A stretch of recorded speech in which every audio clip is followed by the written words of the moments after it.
Hello everyone, this is John from Final Cut Pro Classes, and today's tutorial is going to be about how to use the tools in the drop-down menu located above the project so that you can edit a little easier and maybe find some tools that can help you edit faster and maybe make editing more fun. So let's get started. So first of all, we have this drop-down menu here, and usually we're in the Select tool, which is A. So if I hit the Select tool, it does a couple things. I can move things around on the timeline. I can swap clips out. Let's say I want to swap this clip with this clip, and it just lets everything push over. Also, if I get on a clip, any clip, and you can see how that film strip points to the right. So if I click and hold down while it's pointed to the right, basically it's going to edit the in point of that clip. And you can see in the viewer that I'm moving the in point to the clip on the right, but the clip on the left is still, because I'm not changing that edit point. But you can see that I am changing the duration of the timeline with that. And if I move a little bit to the left, you can see that that film strip points to the left now. And now if I click down, it's actually moving the clip on the left without affecting the edit on the right, but you are changing the duration of the timeline. And I'll pull this one out, and you can see that that turns red. So when it turns red, there is nothing left in the clip to move. So basically it's just a way to move clips around with the Select tool, and it's probably the tool you'll stay in the most because you can stretch things out on the top and bottom. Then we get to the Trim tool. Now the Trim tool does a couple different things. First thing it does is if you put it in the middle of a clip, you see the film strips point both ways. So if I start dragging the Trim tool on the edit, you can see that the edit point moves for both clips. The out point moves for the clip on the left at the same rate that the in point moves for the clip on the right.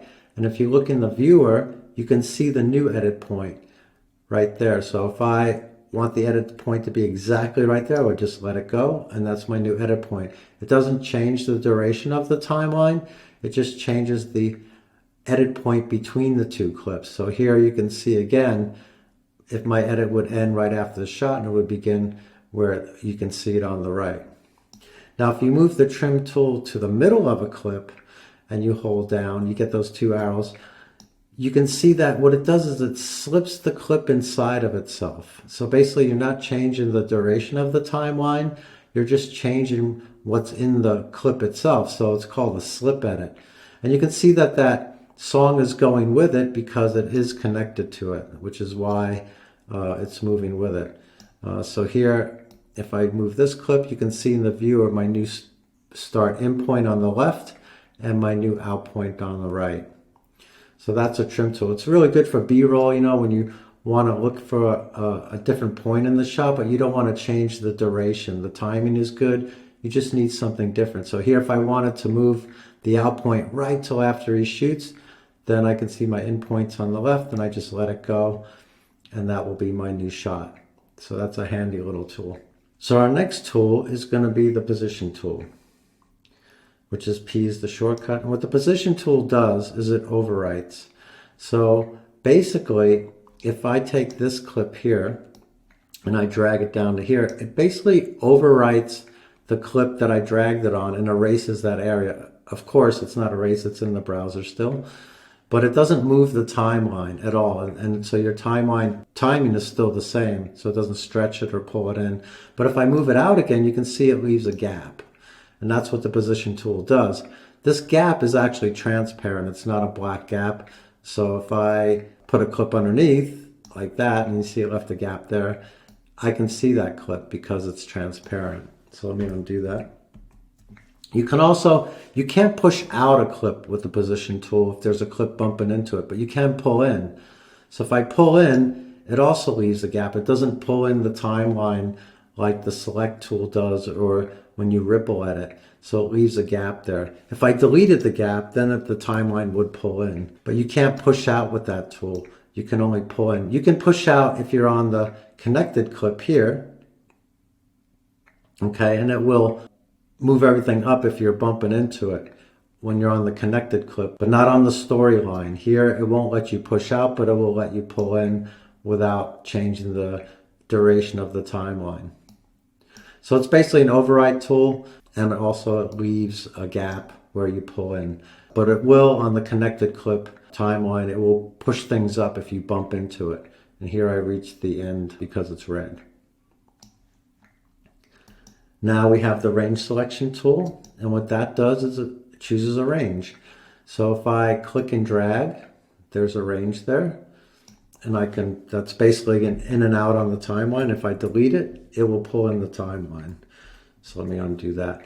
If you're on the connected clip on top, what it'll do is just take that piece out and leave a gap. It doesn't leave a black marker there, it just leaves a gap there. So that can come in handy sometimes. It works good when you're dealing with speed. So I'll get into the speed function on another tutorial. But that's how the range selection works.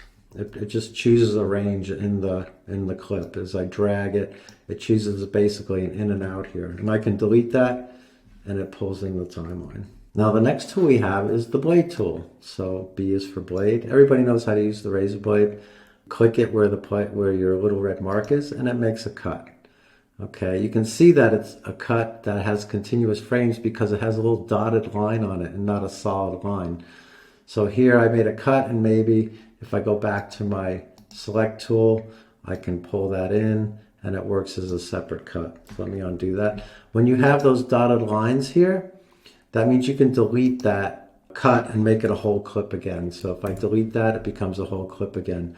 It doesn't work quite the same on the connected clip. So if I make a cut here and a cut here, I can't delete those cuts, but I did razor those cuts. And same with the sound here. If I cut it there, you don't see a dotted line, and I can't just delete that cut if I get on it. Only in the storyline can you do that, where you see the dotted lines.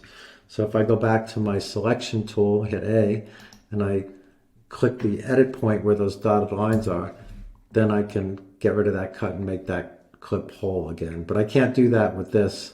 It just doesn't work the same on the connected clip or the sound clips below the storyline. Then we have the zoom tool, which I don't really use that much because there's many ways to do it. But if you click the zoom tool, you get that little plus sign. Basically, if you click, it blows up your timeline, you know, as big as you want it. And if you hit the option key, it'll do a minus. So that is the zoom tool. Also, if you're in here, you can blow up the picture again. Say you want it to be big, and you can keep it in frame. This little red mark is where your picture is at, so you can move it around. Maybe you want to do some fine tuning of color, whatever. And I can hold the option key, and it becomes the minus again. And I can make it super small, but I'm going to get it to fit to window again.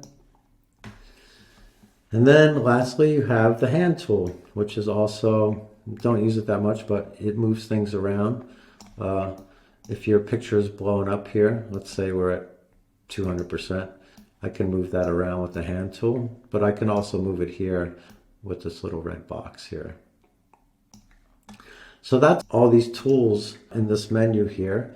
And I hope you get to use some of them and get used to using some of them. It can make your edits a lot easier. And just when you want to, you know, play around with your timeline, it's nice to know what tools to use. So I hope you enjoyed this tutorial. Subscribe or like if you want, and I'll come out with another tutorial soon. Thank you.